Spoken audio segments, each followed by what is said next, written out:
Okey, jom kita kembeskan perut. Okey, yang ni kita ada abs roller, yang ni yang jenis 2 roda, kita ada 2 roda, kita ada 4 roda dan kita ada yang jenis 6 roda.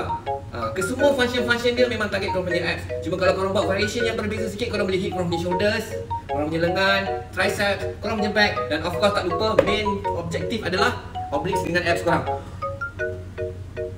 Bila korang beli, korang akan dapat sekali pelapis lutut. Mana yang beli yang ada timer, dia akan timer dia bentuk dia macam ni guys.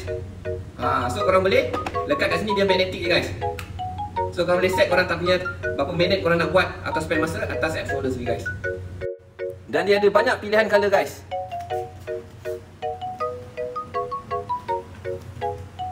So apa lagi, kalau korang berminat, korang boleh grab dekat beg kuning kat bawah sana tu Dia ada banyak pilihan 2 roda, 4 roda atau 6 roda. Tengok bajet korang berapa. Yang penting dia memang target untuk korang punya abs Dan apa lagi, jom kita keep fit sama-sama guys.